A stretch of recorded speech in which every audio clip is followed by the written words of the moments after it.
ये बहुत ही प्रसिद्ध कहानी है।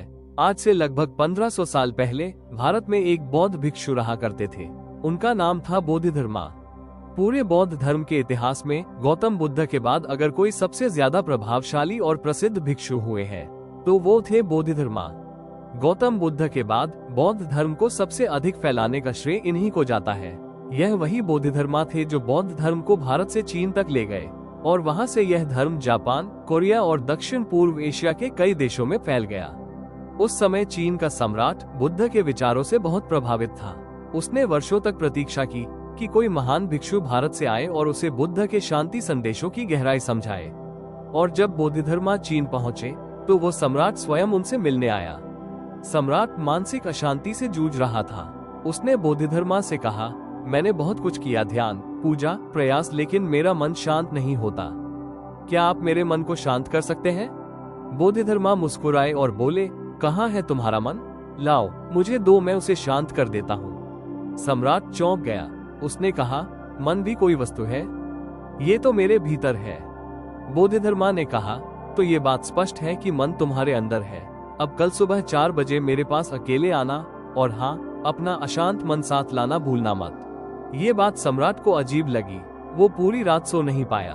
बार बार सोचता, कैसा अजीब साधु है, क्या मन भी कोई साथ लाने वाली चीज है? पर उसके पास कोई और उपाय नहीं था। सुबह 4 बजे सम्राट बोधिधर्मा के पास पहुंचता है। बोधिधर्मा ध्यान में लीन थे। उन्होंने आंखें खोली और कहा, तो तुम आ गए? लाओ, अपना मन जल्दी दो, मैं उसे शांत कर देता हूँ। सम्राट ने कहा, मन कोई वस्तु थोड़े ही है जो मैं आपको दूं। वो तो मेरे अंदर है, मेरे विचारों में। बोधिधर्मा ने कहा, तो ठीक है, बैठो, अपनी आंखें बंद करो और अपने मन को खोजो। जैसे ही वह मिल जाए मुझे बताना, मैं उसे शांत कर दूंगा। सम्राट बैठ गया। उसने अपनी आंखें बंद की और अपने भीतर के विचारों को देखने लगा। घंटों बीत गए पर वो मन मिला ही नहीं। बोधिधर्मा ने पूछा, मिला तुम्हारा अशांत मन? सम्राट ने सिर हिला दिया, नहीं। बोधिधर्मा ने कहा, कोई बात नहीं, कल फिर आना। अगले दिन फिर वही क्रम। सम्राट ध्यान करता है, विचारों को देखता है, पर मन का कोई ठिकाना नहीं मिलता। तीसरे दिन वो और भी गहरे ध्यान में उतर जाता है। अब उसे धीरे धीरे यह एहसास होने लगता है कि मन जैसा कुछ है ही नहीं। वो तो केवल विचारों का समूह है। अगर विचार है तो मन है, विचार नहीं तो मन भी नहीं। वो समझ जाता है कि मन कोई वस्तु नहीं बल्कि विचारों का खेल है। जब हम जागरूक होकर इन विचारों को देखना शुरू करते हैं तो वो विचार भी धीरे धीरे कम हो जाते हैं, और जब विचार रुकते हैं तो मन भी शांत हो जाता है। बोधिधर्मा मुस्कुराते हुए पूछते हैं, मिला तुम्हारा अशांत मन? सम्राट कहता है, अशांत मन तो नहीं मिला, लेकिन वो शांति जरूर मिल गई जिसकी मुझे तलाश थी। तो मित्रों, ये कहानी हमें सिखाती है कि मन कोई ठोस वस्तु नहीं है, वो विचारों की भीड़ है।